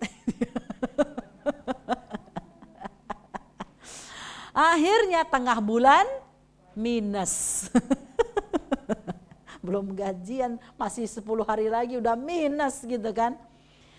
Akhirnya ribut sama suami. Akhirnya kita harus bingung mengatur uang belanja. Itu berarti resiko yang realistis. Karena dibuat sendiri berarti. Ya realistis lah, ya kamu yang buat, kamu yang terima resikonya dong. Tapi ada resiko yang tidak realistis. Bukan kita yang buat, bukan salah kita, tapi kita terkena dampaknya. Bisa membedakan. Di dua-duanya orang yang punya resiliensi diri akan belajar lebih lagi memaknai secara positif. Kalau memang itu kesalahan saya, ke depan nggak boleh gitu lagi. Saya harus belajar untuk menguasai diri, punya ketangguhan diri, jangan gampang tergoda. Kalau memang itu karena dampak akibat dari perbuatan suami, anak-anak, mertua atau teman-teman di sekitar kita, ya udah jadikan itu sebagai pembelajaran. Berarti saya diproses untuk dewasa, untuk menghadapi mereka tidak marah-marah, tapi tetap sabar terhadap mereka. Jadi semuanya ada nilai positifnya sebetulnya ya ibu-ibu ya. Yang kedua, memiliki makna dan tujuan hidup serta mampu melihat gambaran besar dari kehidupan. Jangan hanya karena sedikit persoalan, lalu kita pikir inilah seluruh hidup itu. Oh enggak, itu cuma sebagian kecil. Gambaran hidup kita itu besar sekali. Ya, luas sekali. Ada banyak hal-hal lain yang Tuhan masih akan kerjakan dalam hidup kita, ibu-ibu yang dikasihi Tuhan. Jadi jangan gara-gara sedikit persoalan kita pikir inilah hidup kita yang sesungguhnya. Oh enggak, itu cuma sebagian kecil doang. Banyak hal lain lagi yang Tuhan mau buat dan Tuhan kerjakan secara dahsyat dalam hidup kita. Ya. Next, ada hal lain yang bisa kita lakukan untuk meningkatkan resiliensi diri selain dari yang 7 tadi itu maksudnya. Yang pertama adalah mengembangkan keterampilan. Apa keterampilan kita? Mau jahit, mau masak, mau nyanyi, mau apa sajalah. Itu harus dikembangkan dengan cara latih, dengan cara mau melakukan sesuatu kalau kita diminta untuk melakukan hal tersebut gitu ya. Meskipun dalam masih rangka proses belajar. Jangan malas makanya. Supaya tersalur gitu ya. Apa yang menjadi bakat dan keterampilan kita. Yang kedua, terlibatlah dalam pekerjaan kegiatan bermakna. Yang memberi rasa pemenuhan diri atau self-content. Pekerjaan bermakna, kegiatan bermakna, ya kalau ibu kumpul sebagai kaum ibu bikin apa misalnya gitu ya, lomba apa, seperti ini pun ini hal-hal yang bermakna buat ibu-ibu ya. Jadi jangan membiarkan diri kosong, jangan membiarkan diri nyaman, udah gini-gini aja lah, enggak ibu-ibu ya. Kita harus terus memperlengkapi diri, kita harus terus juga hidup dalam komunitas yang memberikan nilai-nilai positif kepada diri kita. Supaya dengan begitu bertambah resiliensi diri kita. Yang C, mengembangkan prinsip manajemen waktu yang baik. Kita harus belajar untuk memanage diri kita, punya rencana ke depan. Sebulan ke depan, kehidupan doa saya sudah harus seperti apa. Nggak boleh begini terus. Setahun ke depan, kehidupan rohani saya sudah harus seperti apa. Jadi ada pencapaian-pencapaian. Dan itu membuat kita akan semakin berjuang. Kalau begitu saya nggak boleh cengeng. Saya nggak boleh baperan gitu ya. Saya nggak boleh terus-terusan terbawa oleh situasi. Saya harus punya ketangguhan diri, meneguhkan hati. Kemudian D, ciptakan hubungan yang baik dengan anggota keluarga dekat. Penting sekali, bahkan teman-teman seiman, mentor kita, supaya dengan adanya mereka kita juga akan disupport ya, didukung. Makanya kita nggak boleh membiarkan hubungan retak dengan keluarga, hubungan retak dengan orang-orang lain. Akhirnya nanti yang ada mereka bukan mendukung kita. Mereka menjadi oposisi buat kita ibu-ibu ya. Tapi karena kita sudah healthy mind, healthy me ya kita bisalah punya hubungan yang baik. Terimalah bahwa ada keadaan yang tidak bisa diubah, benar. Agar dapat berfokus pada keadaan yang bisa kita ubah. Ada hal-hal dalam hidup ini yang kita nggak bisa ubah. Jadi gimana dong? Ya terima dengan ucapan syukur. Memang Tuhan sudah buat porsinya seperti itu Bu. Gitu. Hal yang kita nggak bisa ubah, warna rambut kita, suku kita, rahim ibu yang melahirkan kita nggak bisa diubah, udah Tuhan tentukan begitu. Tapi kan ada banyak hal yang kita bisa ubah ya, banyak hal. Cara pandang kita, emosi kita kelola, keterampilan kita berkembang, pelayanan kita maju, itu kita bisa ubah. F, bergeraklah untuk mencapai tujuanmu dan buat tujuan-tujuan yang realistis. Hidup ini tetap harus ada visi, hidup ini tetap harus ada tujuan yang kita mau capai. Jangan bilang, ya umur saya sudah segini Bu, udah sicap berapa sih? Kalau lapcap 60 ya, gitu ya. Umur saya sudah segini Bu, apalagi tujuan hidup saya? Udah tinggal nunggu itu tanah 2 meter kali 1. Jangan Bu, kita masih punya tujuan hidup loh. Untuk diri kita, untuk keturunan kita, untuk cucu kita, tetap harus punya tujuan hidup. Iya dong, jangan bilang udah tinggal nunggu, ya jangan gitu ya. Jadi tetap harus ada pencapaian-pencapaian. Latih pikiran iman untuk menumbuh resiliensi. Saya punya, apa yang kita punya? Kita punya teman dekat, kita punya keluarga, kita punya role model, ibu rohani, bapak rohani. Lebih lagi kita punya Tuhan, ibu ya, kita punya Tuhan. Jadi jangan bilang aku tak punya apa-apa, enggak. Kita punya orang-orang yang Tuhan tempatkan di sekitar kita. Saya adalah, siapa saya? Punya tujuan hidup, peduli terhadap orang lain. Saya bangga dengan diri saya. Saya orang yang mampu bersama dengan Tuhan. Ya, saya orang yang unik, saya orang yang istimewa. Saya orang yang diberkati Tuhan. Perkatakan aja hal-hal positif pada diri kita. Jangan perkatakan hal-hal negatif. Dan saya bisa. Bisa apa? Bisa berkomunikasi yang baik. Bisa menyelesaikan masalah, yes. Dan dengan begitu, berarti saya punya ketangguhan diri. Saya punya resiliensi diri. Slide terakhir. Masih ada? Iya. Dalam Filipi 4 ayat 13. Ini ayat penutup ya. Kita baca 2-3 ya. Segala perkara dapat kutanggung di dalam Dia yang memberi kekuatan kepadaku. Amin. Segala perkara. Itu pengalaman Paulus. Orang yang punya resiliensi diri, dia berkata, perkara apa saja dapat kutanggung di dalam Tuhan yang memberi kekuatan kepadaku. Haleluya. Amin untuk firman Tuhan. Itu ada beberapa pertanyaan di bawah. Apa yang biasanya saudara lakukan ketika sedang mengalami masalah? Apa yang bisa dilakukan ibu-ibu? Kalau lagi ada masalah, ibu bisa melakukan apa? Berdoa. Lalu? Setelah berdoa? Cari solusi ya. Bagaimana caranya? Dan lakukan apa yang jadi bagian kita. Kalau itu persoalan ekonomi, setelah berdoa, apakah langsung ada uangnya? Ya enggak lah. Kita harus bekerja lebih rajin kan, gitu ya. Kita harus kreatif, mau jual combro kek, tadi ada combro ya. Mau jual gorengan kek, pokoknya segala daya kreativitas untuk mengatasi masalah ekonomi ini, gitu ya. Kemudian sesudah Anda mendapatkan materi ini, hal baru apa yang Anda pelajari?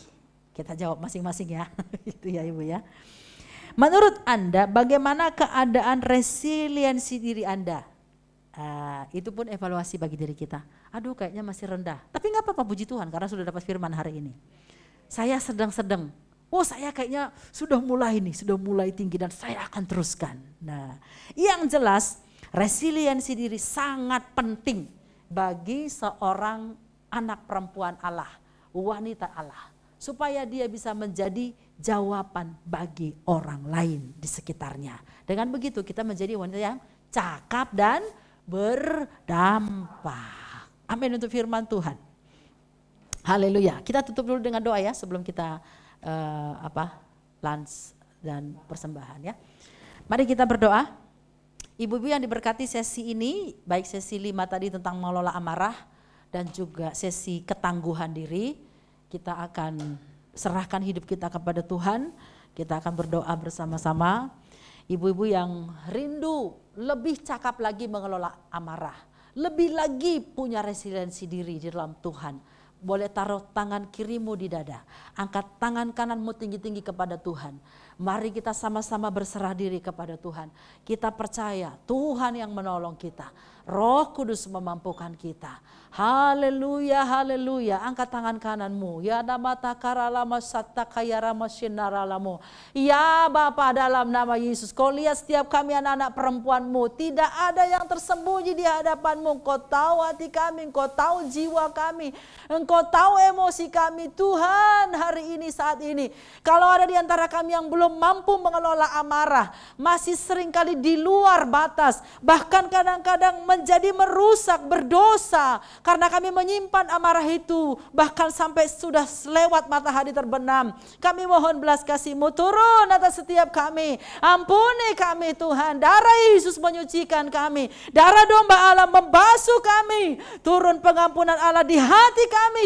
Kami mengampuni orang-orang yang mungkin pernah melukai kami. Kami mengampuni mereka yang pernah mungkin menaruh benci di hati kami. Kami lepaskan pengampunan dalam nama Yesus Tuhan. Dan ampuni juga kami kalau kami mungkin pernah melukai orang lain, menaruh benci di hati mereka. Hari ini kami adalah anak-anak perempuan-Mu yang cakap mengelola amarah. Amarah kami menjadi amarah yang baik. Amarah kami lah amarah yang bisa memberi nilai-nilai yang dampak positif kepada orang di sekitar kami. Tuhan, tolong anak-anak perempuan mempunyai resiliensi diri, punya ketangguhan diri. Kami bukan anak-anak perempuan Bapa yang cengeng, yang terbawa perasaan, terbawa situasi, tapi kami adalah anak-anak perempuan Bapa yang tahan banting, punya ketangguhan diri, punya keteguhan batin, punya keteguhan mental, sehat secara jiwa. Dan kami mau dipakai Tuhan untuk menjadi anak perempuan-Mu yang bisa juga mengimpartasi resiliensi diri kepada anak perempuan kami, kepada menantu perempuan kami, cucu perempuan kami, kepada teman-teman perempuan kami, bahkan kepada orang tua mertua kami. Semua mereka yang membutuhkan resiliensi diri, kami adalah jawaban bagi mereka. Dalam nama Yesus, meteraikan firman-Mu di hati kami Tuhan. Kami menyerahkan hidup kami sepenuhnya dalam tangan Tuhan. Dan kalau sebentar kami akan masuk di dalam lunch atau juga break dan membawakan persembahan syukur kami kepadamu. Biarlah Tuhan terima, biarlah ini berguna untuk pekerjaan Tuhan di tempat ini dan terutama bagi wanita-wanita Allah. Dalam nama Yesus kami serahkan juga nanti sesi berikutnya yang terakhir ke dalam tangan-Mu. Kami tetap segar, kami tetap kuat karena kami percaya orang yang haus dan lapar akan Tuhan terus akan bertahan di hadirat-Mu. Dalam nama Yesus kami berdoa, kami bersyukur semua kita ini berkati firman Tuhan yang punya kecakapan mengelola amarah dan punya resiliensi diri. Katakan bersama-sama, amin. Haleluya. Saya serahkan kepada yang bertugas.